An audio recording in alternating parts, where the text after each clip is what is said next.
Welcome everyone to Screen Time 101.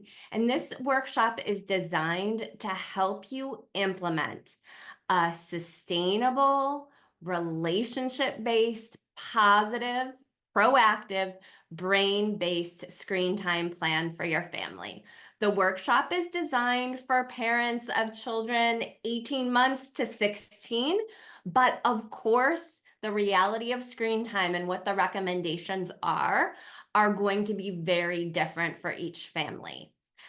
In the beginning, I will share some research, but what some of the research is saying about the research is starting to stress out parents. And I want to come from an approach that is common sense, that's filled of compassion, and that's not going to add additional stress to your family. Those of you who are here live, welcome. If you're watching the replay, welcome. What I think I'm going to do is I'm hesitant to say what's better or best for your family without knowing your family. But Jenny, if this is possible, I can do like an add-on, either a PDF or a short video replay to take some of these specific questions about apps, because I do professionally and personally, I do have opinions on video games and apps and social media and phones and tablets and all that. So I'm going to put that in a separate document, because we'd probably be here for a long time if I covered all those specific questions. What I want you to know right now is that you're not alone. We are all navigating screen time together as parents and stewards of the next generation, and we're a little ill-equipped because none of us grew up with screen time. So our focus tonight is how to create these screen time plans that are rooted in emotional well-being and mental health in your family. So what I'll ask now is if everyone wants to turn off their videos just so we can see the screens, that would be great. All right, in the chat, ages of children, top screen time challenges, and then what are your goals? If you think about big picture goals for your family around screen time, what are they?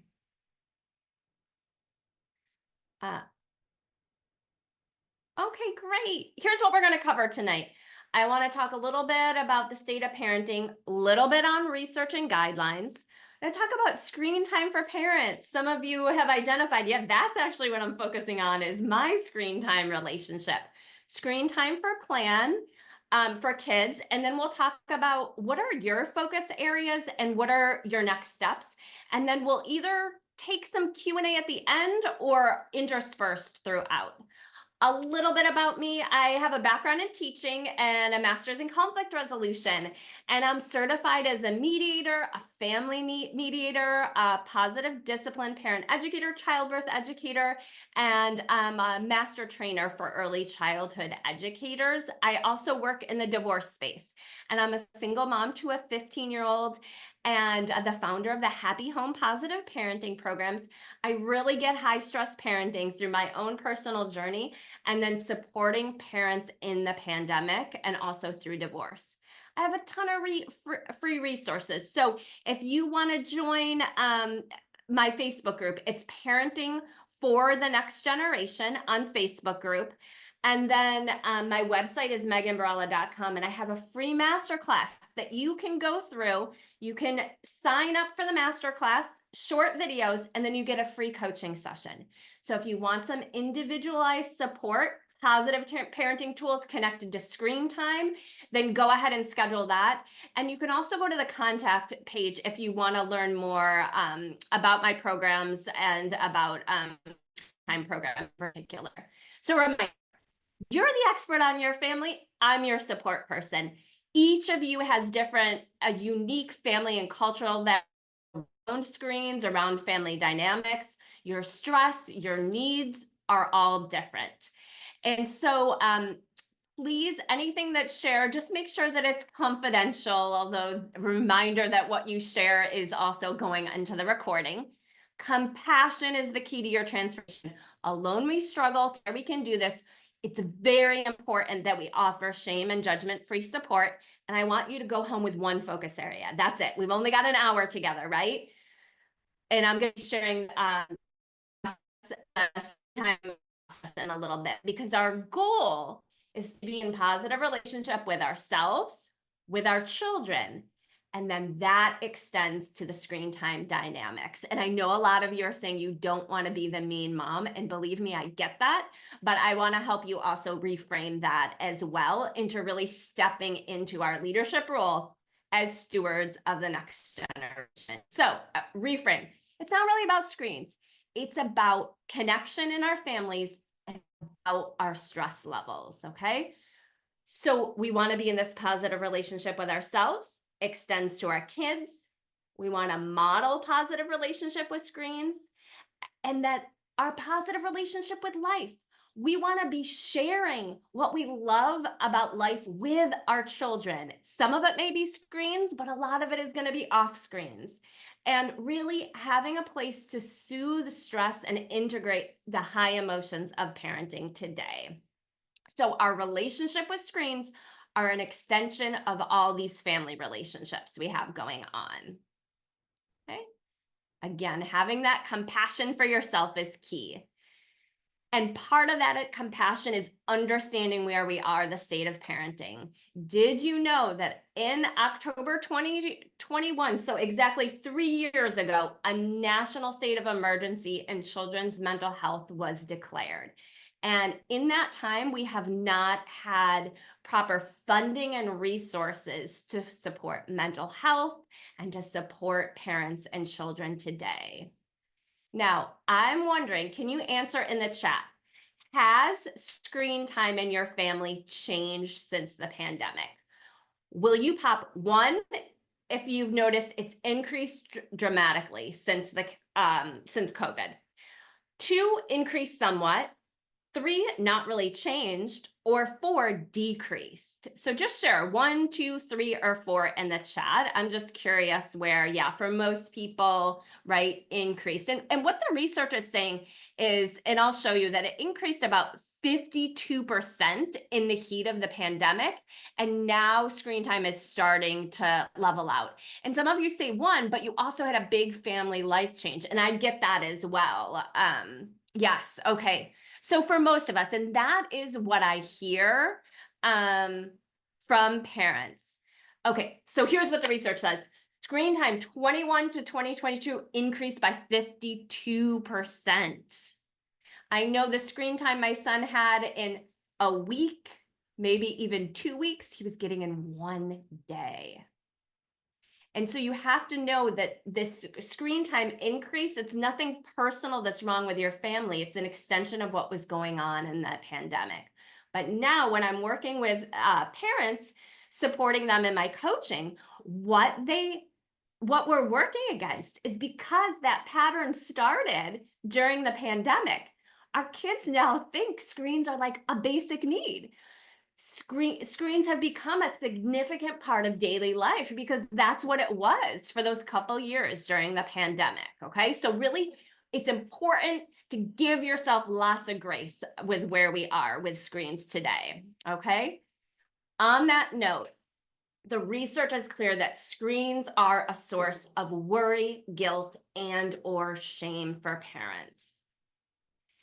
And so parents want guidelines, but it's also being identified that the current recommendations are doing more harm than good because they're causing more worry, guilt, and shame. And how many of you kind of feel like you might be in that cycle? I know that I've been there.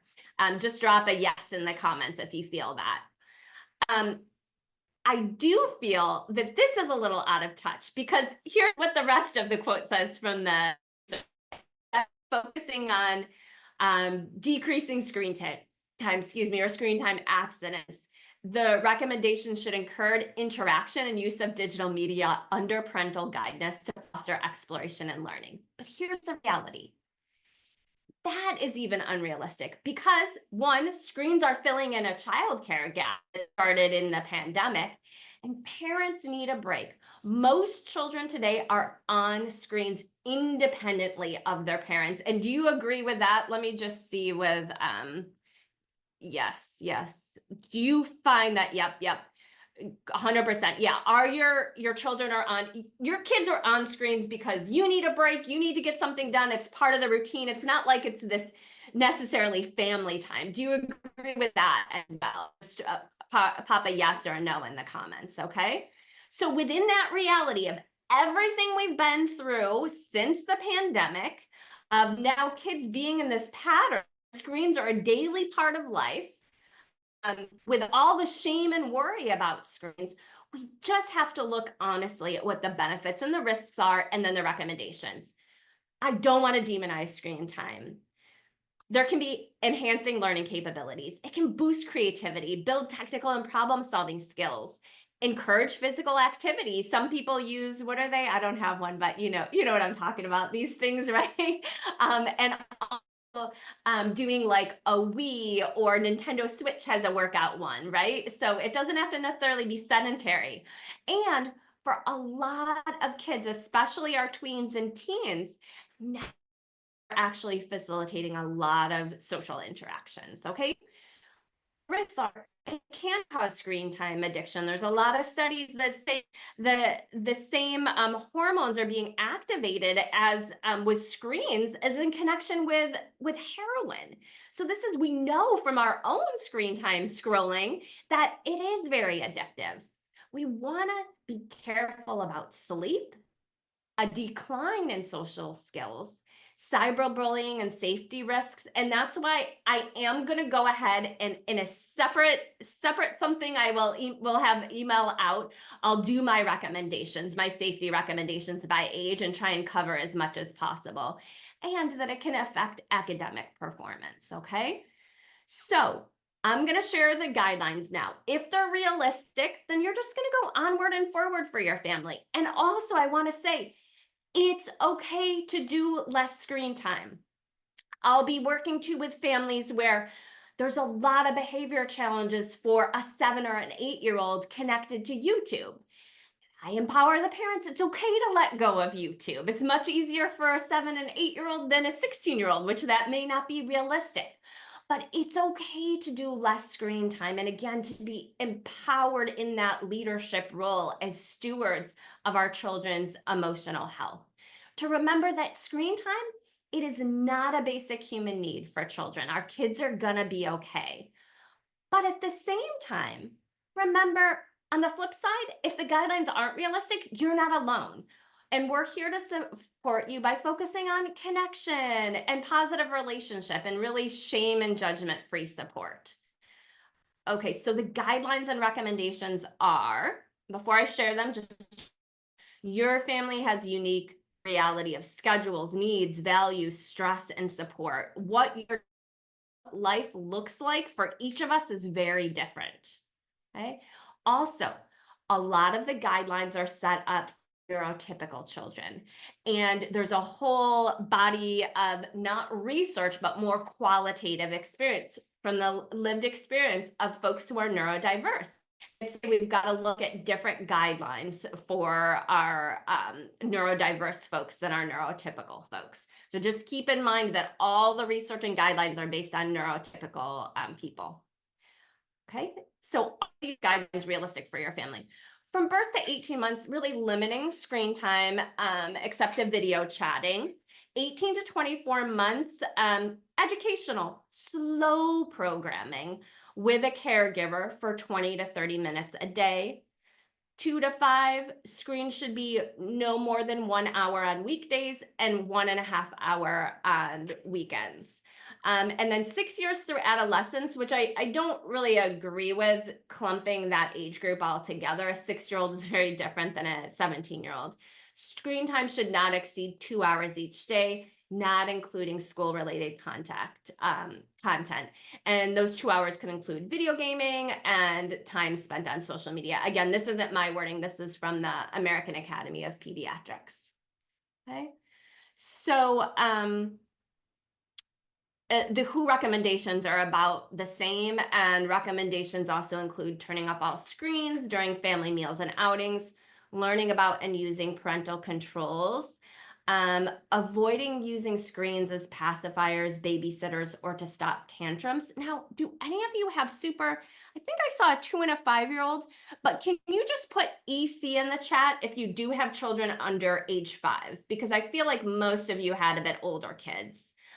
Turning off screens, 30 to 60 bedtime, and not having screens in the bedroom. Okay, so some of you are early childhood. Okay, great. Good to know.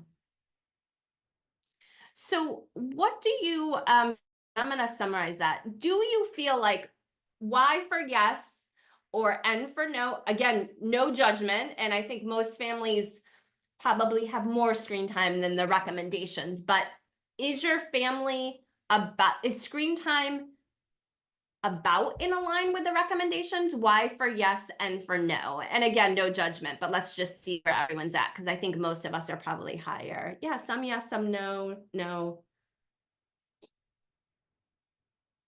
Yes, yes. Okay, yes. Okay. Yeah. No, but yes during summer, no. Uh-huh. I feel like it might even be about 50-50. Okay. And for those of you that are no, how about this? Are you concerned? So, right, let's do I don't want to confuse our logging. I think it'll be okay. I think they stopped coming in for the first question. If you did share a no, are you concerned? And drop a Y in the comments. Because it could be that you're not really, your kids are getting more screen time than what's recommended, but you're not concerned. And I really trust you as a parent to know.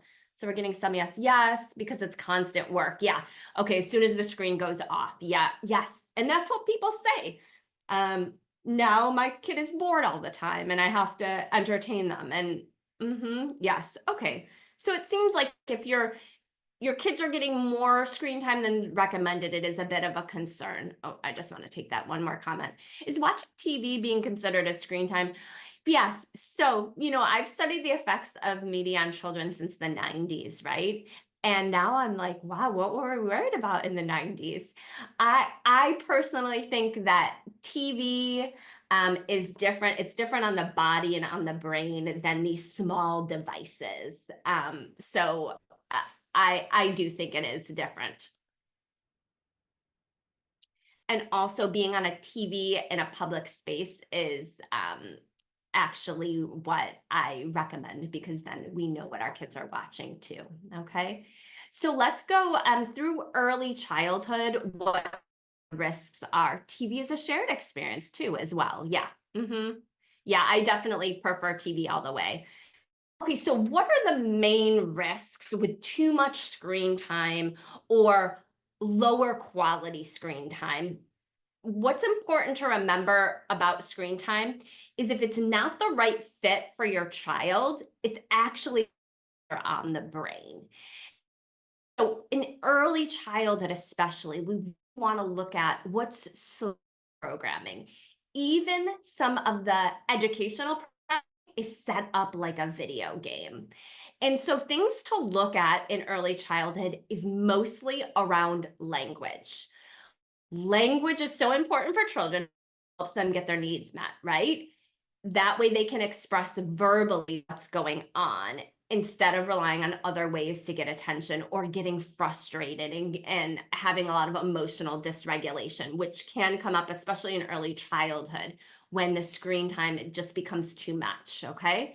Now, this statistic right here, almost 200 conversations are getting lost in a day when parents and kids aren't communicating because of screens. And this isn't just for early childhood. I put it in the early childhood category, but this is our school age kids. This is our tweens and our teens. We're really losing all these family conversations and interactions, moments of connection and moments of challenges as well, right? So a higher media usage in children in this early age group is related to poorer cognition, language, and social emotional skills. And then more frequent parent child interactions are associated with better body motor, cognition, language, and social emotional development, right? So it's not really that the screen time is necessarily the problem. It's that our kids are losing all those interactions with us, which are extremely important to their development in early childhood.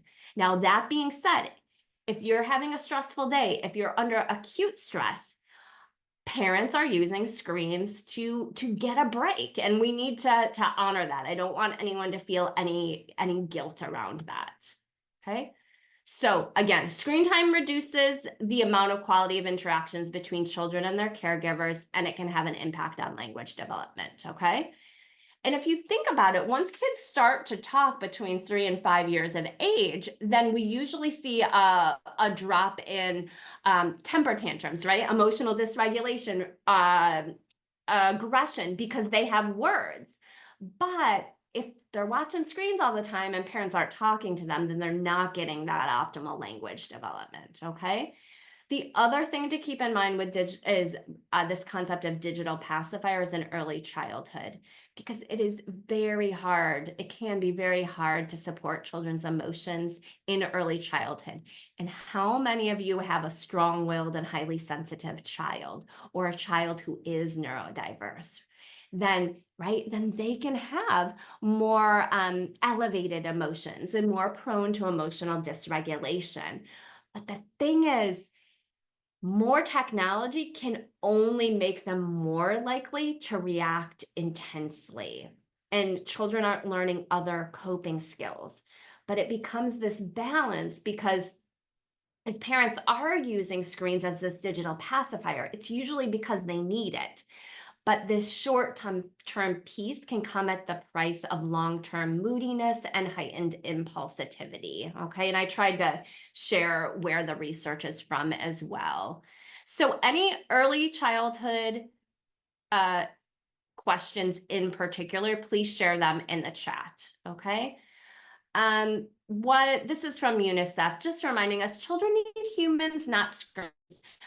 Babies and toddlers learn the most from human interaction, and screens can hijack attention spans, curb ability to control impulses, even reduce empathy. Okay, but that's when it's really out of balance. And if it is out of balance, please give yourself a lot of compassion. It's either from lingering stress and patterns started in the pandemic, your daily life stress, not having enough support, and hard to change the pattern. And that's why parents don't do it, right? That have a support plan in place in order to make the change, because often negative can increase initially. Okay, so 7 to 12 years, just for the sake of time, we're going to lump this group together. And here is the reality right now. So we had that 2-hour guideline, right, for this age group. But what do we know? On average, children 8 to 12 in the United States spend 4 to 6 hours on a screen, and teens spend up to 9 hours a day watching or using screens. So what the research is clear about our screens right now, and this is a lot of it because of screens in school and for homework as well, that our teens are spending the same amount of time sleeping as they are on a screen. Yeah, right, right. And also just to know that, you're not alone if you're noticing this. Does listening to audiobooks? No, I do not count audiobooks. And audiobooks are such a great screen time alternative, and I highly recommend that. Thank you for sharing that resource. Okay, great. So what do we know about screens and mental health? So um, the largest study to date on screens and children's mental health found that youth who spend the most time on digital technology exhibited higher levels of depression, anxiety, social anxiety, aggression, defiance, and bullying even up to 2 years after the dependence. And I don't want to share this to like freak anyone out, so to speak, but just to know that this is what we're working on collectively in supporting our young people today. Okay. So according to this study, is that kids 12 to 15 who use social media over 3 hours each day face twice the risk of having negative mental health outcomes, including depression and anxiety. Okay. So please just keep in mind that the screen time addiction or imbalance that we're in, it is the symptom of stress, of the human suffering that we've been through from the pandemic, and really this breakdown of relationships that stems from how much stress parents are under right now. Okay, so any questions? That is um, kind of covers what I'm going to cover in this session as far as the recommendations and the guidelines. But I'm going to drink some water. And does anyone want to unmute and share a specific question, hopefully in 30 seconds or less, so I can answer it quickly as well? Any questions about the research or guidelines?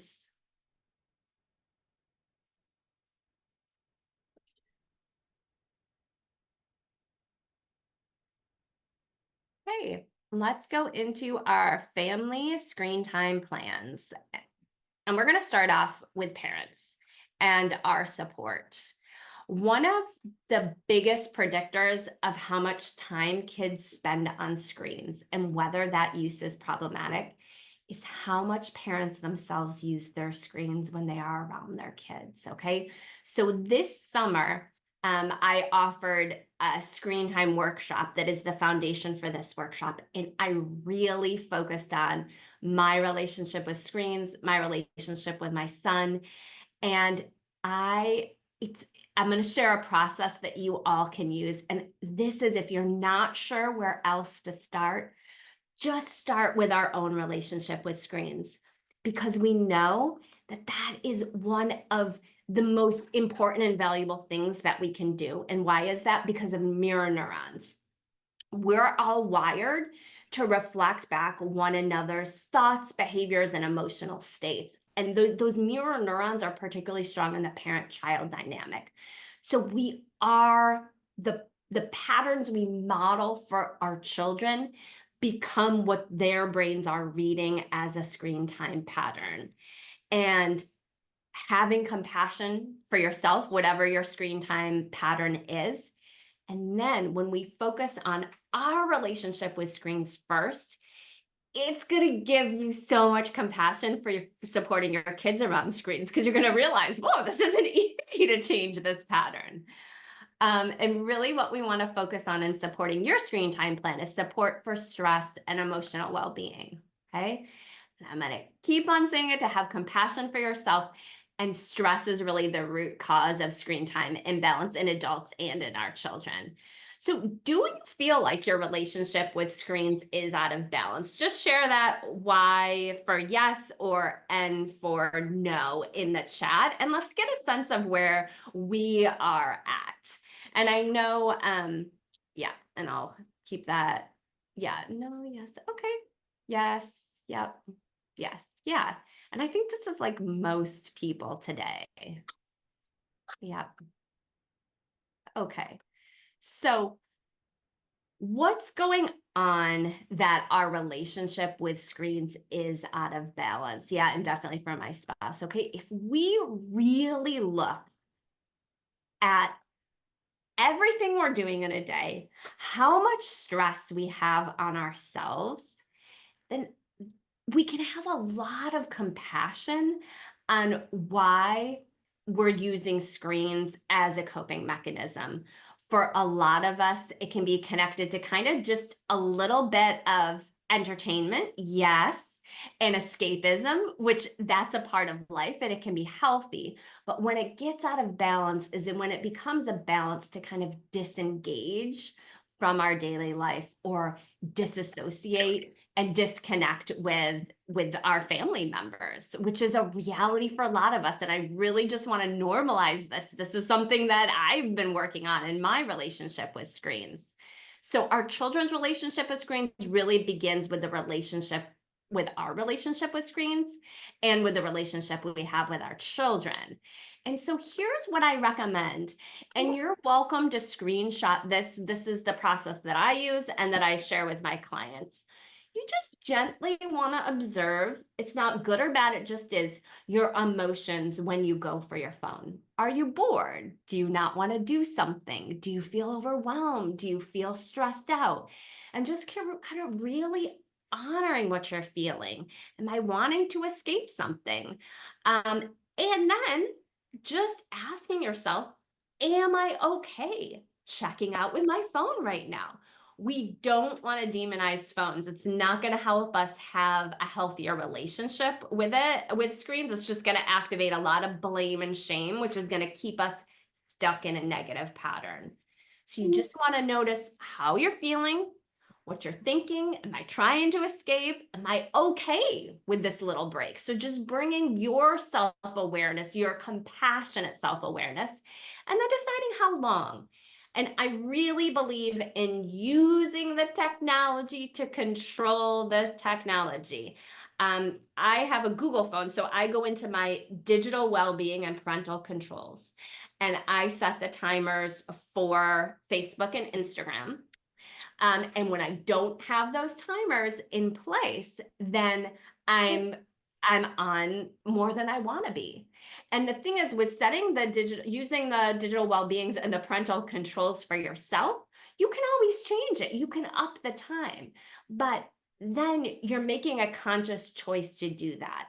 And what we're trying to do for ourselves is to compassionately create new patterns rather than just a habit without self-awareness, or kind of a mindless pattern of just going to our phones because we're bored or stressed out. Okay.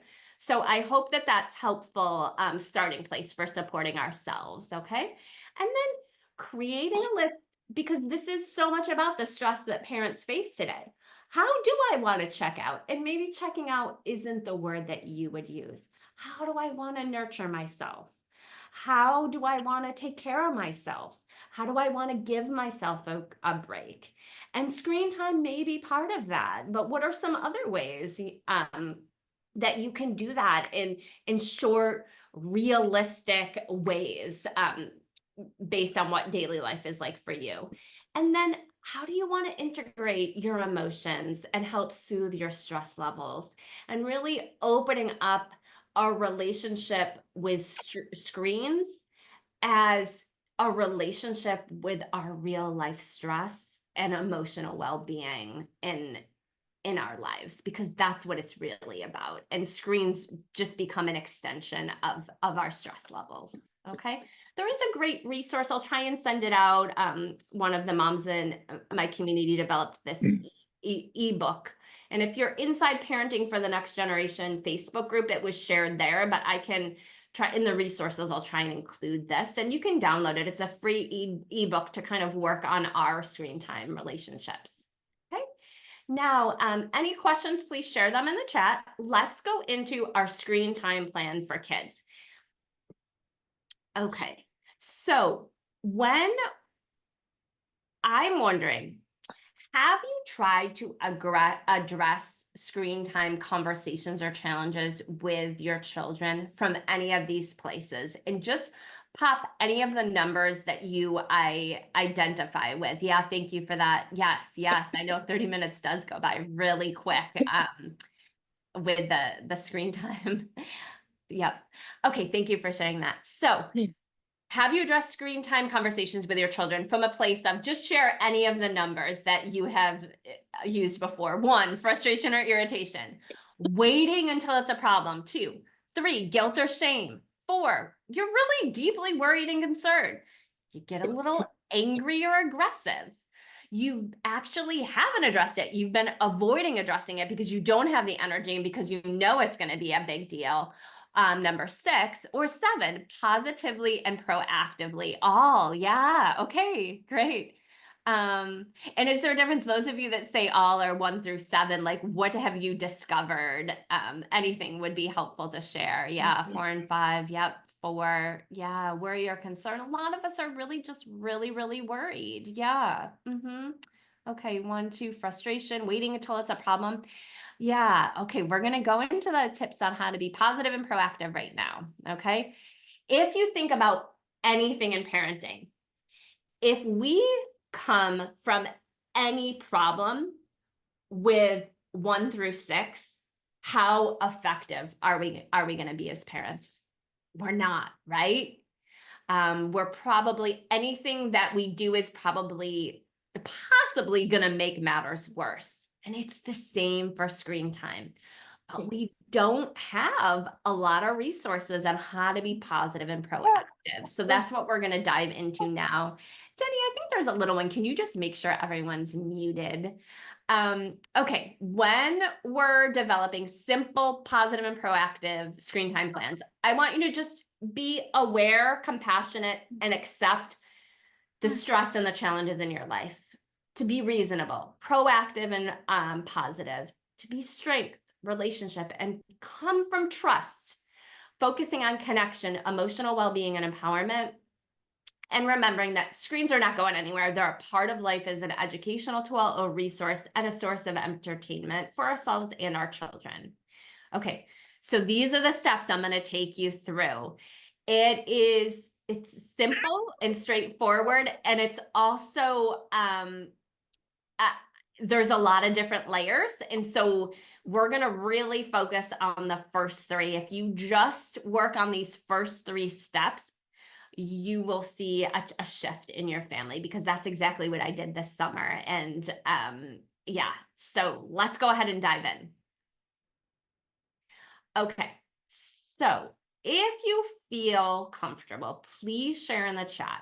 What are your specific negative thoughts and emotions that come up when you think of your kids and the current screen time reality? What are your fears? What are your biggest concerns and worries about your children's screen time? And if you can share that in the chat and just give a little voice to the negative. Why is it important to do this? We want to normalize and support that we're all in this together. And here's the thing. If we don't honor our negative thoughts and feelings, what happens is they become our subconscious operating system that drives our behavior and our actions around screen time. So I want to create this safe place where we can say, I'm stressed out. I don't know what else to do. I'm really concerned about my kids' mental health and emotional well-being. Because think about it. If the negative thoughts and feelings are driving our behavior in those mirror neurons, then that's what our kids are going to read. And if we're moving from the negative, from the fear, we want to honor it, and we want to be able to talk in a community of other parents and get support. But if that's what's driving our interactions with our kids, our conversations about screen times, then it's going to solidify negative behavior, create insecurities, or create disconnect and potentially power struggles with our children, and possibly negatively impact the relationship with them. And I just want to normalize that we have probably all moved from these negative thoughts, emotions, and fears when we've been communicating with our kids around screen time. I know I have. Okay, so we also want to normalize that. Yeah. Losing out on creativity. Thank you. Yeah. Exposing to content that has a negative effect on consciousness, being obsessed, lacking social skills, emotional coping. And how old? Just pop in the chat for that child. Disconnection with real life. Yeah. Actually, as you're sharing your challenges, maybe share the ages. Yeah. Letting life pass them by. Right. Not so. Now I want you to take all of this, right? Let me just make sure I've got this 10-year-old boy. Okay. So I want you to take all of this negative that you just shared or you're thinking about, and I want you to picture what's the opposite. What is the opposite of those fears, of those concerns, of those worries?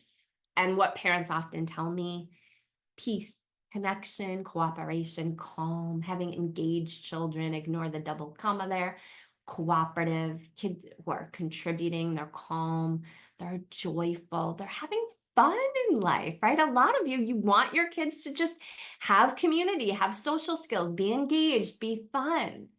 Or there might be key themes that come up. You want your kids to have friends, to be readers, to love nature and creativity, art, music, dance, sports, conversations, laughter. But I want you to identify, I want you to take that negative reality and I want you to translate it into what you do want for your kids. And this sometimes can be harder than it thinks. A vivacious, creative, hands-on, curious, engaged child. Yes. Do we not have too many of those? It can be hard to take that negative and translate it into what we do want. Okay. But this is what I'd like you to think about is what do you want for your kids? Because again, it's not just about screens. That's not what you're all sharing. You're sharing life stuff. So we want this juiciness of life, your positive intentions, your goals, and your wishes for your kids. We want this to be your subconscious operating system.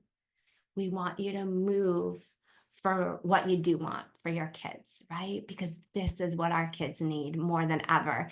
And this is the antidote to being the mean mom.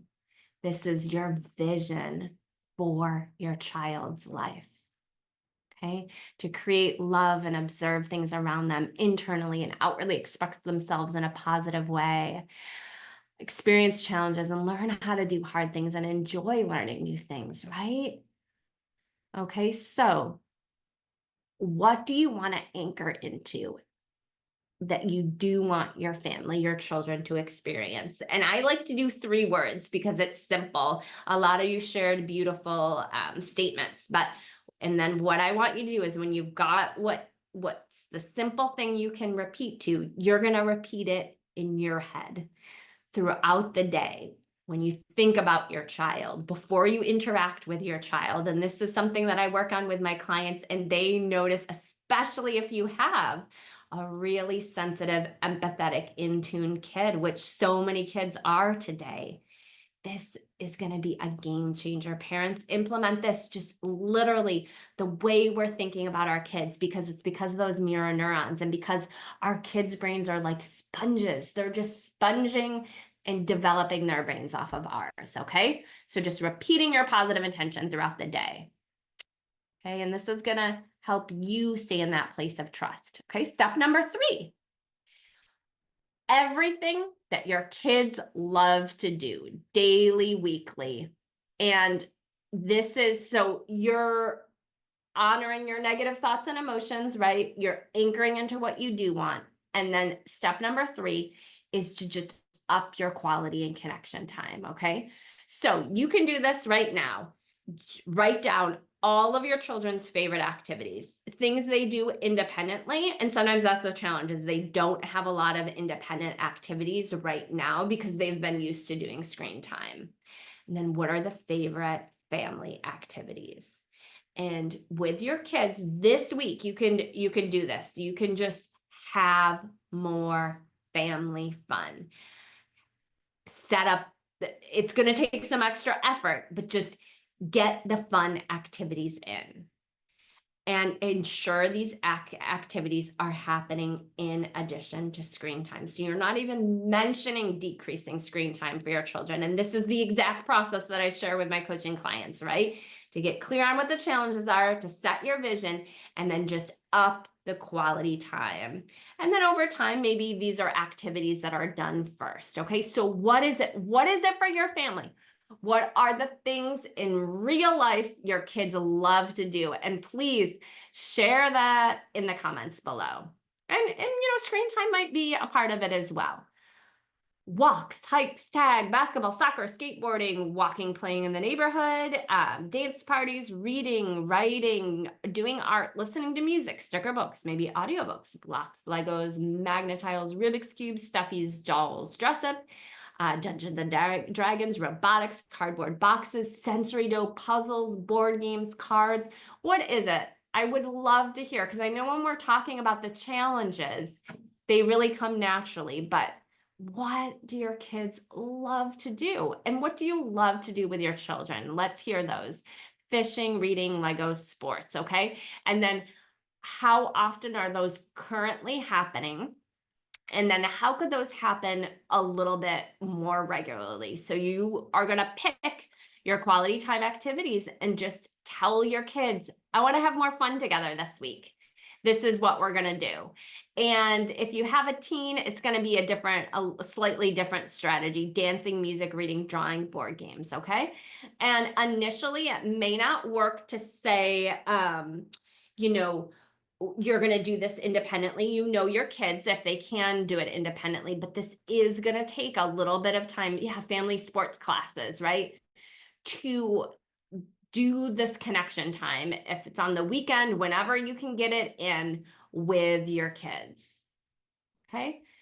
Um, what the research says, I think of screen time much like dessert. It comes after the child has done the work of childhood, right? And this is all the work of childhood. And for our teens, it's usually being out with friends, whatever their interests are that they've developed, from childhood.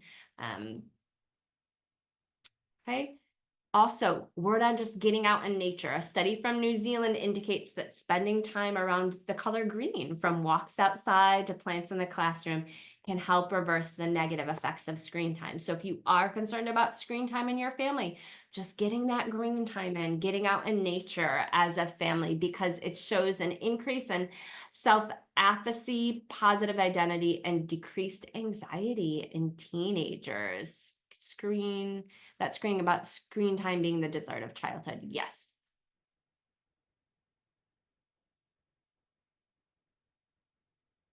Because where we are right now is that we want to create these routines and life patterns that are full of connection and fun.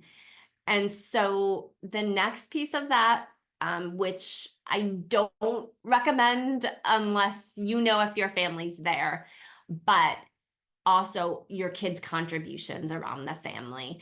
And I definitely recommend starting with fun unless your kids are already contributing or you have a good system in place. But I want to reframe a lot of our thinking around chores, that they're a burden, that they're a drag, that our kids don't want to do them. Really, what the research says is it's mastery of life skills through contributions that develop self-esteem in our children. Okay, so the first thing I always work on is get that quality time in, get that play, get that fun, the things that you can support your kids in, that you can do with your kids. Get it on the calendar and really let your kids know that you're going to have more fun. It's hard to implement, but it's not complicated. You're just going to have fun as a family. And then looking at contributions, if that's the way that, if your family's there. And what I mean, if your family's there, if it's not going to cause power struggles and more discord. So what quality activities do you want to focus on? Is it going to be family or individual? You can start with 10 minutes. You can go up to an hour, but just start small, adding in the screen time. Okay. So next, honoring the negative, setting your positive intentions, and quality time. Now we're sharing the vision with your children. So here's exactly what I notice about kids today. Children today are conscious and wise. They believe in fairness and justice. They want to be treated with respect. They really connect when we connect with the highest good. And so when all of you come from that highest good of what you want for your kids and you communicate that with them, your children will be responsive. And I'll share the way to do that. But this is the big part of being positive and proactive.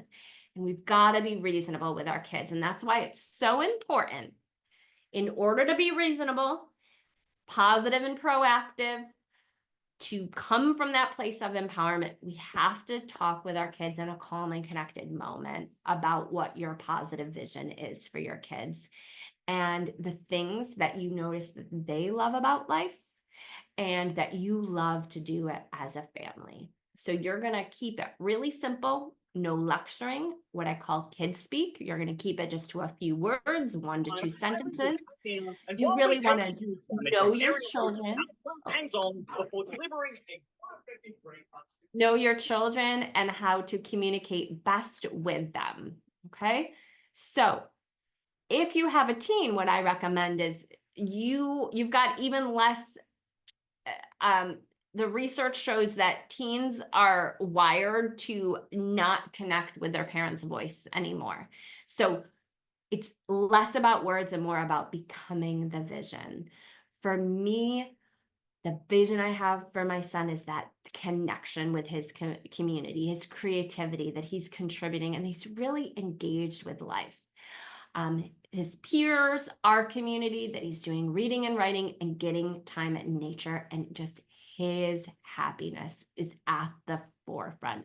And so I can share that with him, and maybe I don't share that enough, but I wonder if he's listening right now, that's why I just said that, but really becoming that vision and keeping the why at the forefront of daily life, okay? And then working on our own screen time habits. But I'm wondering, how would you share the vision with your kids? And if you need help on this, I'm going to open up at the end. And Jenny, if you think it's okay if we stay on a little bit and give people some individualized support, okay? Some of it can be my positive vision might be your emotional well-being. And guess what? This is what the experts say. This is what your doctor says, to work towards getting down to 2 hours a day. And you can even share, we're far from that right now. That's okay. We're going to take small steps. But you see how what we're sharing, when we share the vision with our kids, it's from this place of like, I believe in you. I'm looking out for you. We got this. You're inviting them into this vision that you feel great about, not put your screens away. You've been on too long today, right? Totally different. This is where the proactive and the positive comes in. It's your vision and being able to communicate your vision to your children. Okay. So you're gonna, in a calm and connected moment, sometimes it's on the weekends, sometimes it's, after you've been playing, doing some quality time together. Sometimes it's driving if you feel safe to do so. Excuse me, you're going to share your vision and state the problem. Okay, the problem is, so this is my vision for your emotional well-being and for you to love life and have fun and connect with your friends. What we're working on right now is screens after school. Okay, so this is where the problem-solving model comes into play. So has anyone done any collaborative problem solving with Ross Green? This is the problem-solving model that we share in Positive Discipline. So you're going to find the calm and connected moment and you just share with neutral noticing, not a lot of judgment. Let go of your parenting guilt, like get support on that. If you're feeling a lot of worry or concern or parenting guilt, talk to your friends, your community about that. But with your kids, you're just going to, hey, we're working on screen time after school. And then you ask, what are all the possible solutions? Okay. And you're going to write everything down. You do not brainstorm at this step. And step number 3, this is a make it or break it step, because when problem solving derails, it's when parents discuss. No, that wouldn't work. No, that's not a good idea. No, I'm not willing to do that. Nope. You are literally brain dumping everything, even if it's something you would never do. And then you discuss all the possible solutions with pros and cons. And just asking your kids, okay, well, how would that work? Well, I'm not really sure about that. You're really going to have a conversation. What do you think about this? I don't think that would work for our family. And then you're going to identify the mutually agreeable solution and develop your plan to implement. So what I'd love to do right now is we're going to go through kind of the rest of the process. Jenny, is it okay to stay on a little bit and go through some problem solving with folks? Yes. Okay. Yeah, that's great. So what I'd love to do is just open up, just share a yes in the chat if you would like to. We're going to model the problem solving model. So if you want to generate some solutions to a current screen time challenge, then we're going to do that in just a moment. And The next steps, you write out your agreement and you hang it up and accept that parenting is proactive and preventative reminders. Parents always ask me, Megan, when am I going to have to stop reminding my child? When they're 25, when their brains are fully formed? Not really, but kinda. Parenting is about proactive and preventative reminders. And when we can accept that, and when it's not nagging or lecturing, but it's prepping our children for success, because changing the screen time plan, this is an adult priority, not a kid priority, right? And so we have to keep it at the forefront and just give those reminders. Before you get home, this is what's happening. Remember, this is the plan. Before they get on their devices, this is the plan. Hang up the plan, right? And have it there. And then evaluating, revisiting, making adjustments, and understanding their setbacks. Sometimes families will develop a plan and they're like, it didn't work. Well, then you go back to it. Then you problem solve again. Okay, we set forth this plan. I noticed that I yelled and I noticed you didn't get off. So what do we want to do differently next time? Is this going to work? And I'm going over a very abridged version of problem solving. So I do hope to open up and give some examples, okay? Just staying active with the plan. Checking in with your kids. How's it going? Again, if it's not working, going back to problem solving. Remember that anytime we're under stress, we're probably going to have a setback in the plan and in our screen time relationships. And let it be a process of creating new patterns. Okay. So thank you. What I'm going to do right now is kind of, here's the steps that we talked about. I'm going to open up for some individualized support, and I will send out some additional resources, some general guidelines about talking about screen time. And when you do problem solving, you really know your child. Make sure that you pick the calm and connected moment. Keep it short and neutral. A lot of times I'm working with parents in how to communicate to your kids. So you're not lecturing, you're not moving from fear, you're using simple, positive kid speak. You can share some of the research if you want, involve them in the process. Decide what you're going to do. And this isn't being the mean mom. This is letting your kids know from the beginning. This is the plan. This is your responsibilities. This is what I'm going to do. Give notice and work towards baby steps. Let them know that they're not alone. All families today are working on screen time, right? Make sure when you make a plan, you write it out and you give reminders, and only implement the plan when you have the bandwidth to support it, okay? What I recommend, before we are going to open up for some problem solving, but the first steps of the plan, really honoring the negative and the stress that you're dealing with, anchor into your positive intention, and create more fun in your family and focus on quality time.